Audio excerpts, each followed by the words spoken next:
आयुर्वेदात वात, पित्त, कफ अशा 3 प्रकृती सांगितल्या आहेत. त्या नेमक्या काय असतात आणि प्रकृती परीक्षणाचा काय उपयोग होतो? नमस्कार, मी डॉक्टर मल्हार नेसरी आणि मी देणार आहे तुम्हाला आरोग्याच्या काही टिप्स. तर सर्वांनाच माहिती आहे की वात, पित्त, कफ हे 3 दोष सांगितले आहेत आणि त्याचे वेगवेगळे प्रकृती म्हणजेच बॉडी टाईप्स या आयुर्वेदात वर्णन केलेले आहेत. तर वात, पित्त, कफ या 3 दोषांचे जे गुण आहेत तेच या प्रकृतींमध्ये रिफ्लेक्ट होत असतात. आता याचा परीक्षणाचा फायदा हा होत असतो की आपल्याला रुग्णामध्ये कुठला दोष हा मुळातच जास्त आहे हे आपल्याला कळल्यामुळे त्याची ट्रीटमेंट आपण व्यवस्थित करू शकतो.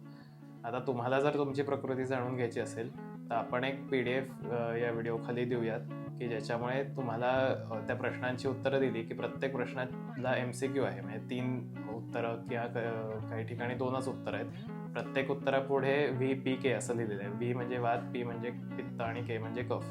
तर तुम्ही तुमचे पूर्ण PDF सॉल्व्ह करून त्याचा स्कोअर काढायचा. ज्या दोषाला स्कोअर सगळ्यात जास्त तो तुमचा प्रधान दोष, दुसरा तुमचा उपदोष म्हणजे त्याच्या खालोखाल. तुमचा वात प्रधान कफ सेकंड असा आला तर तुमची वात प्रधान कफानुबंधी अशी आपण प्रकृती म्हणू शकतो.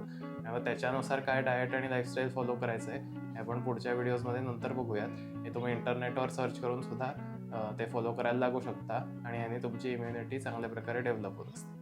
अशाच आरोग्याच्या टिप्ससाठी फॉलो करा मेधामृत आयुर्वेद.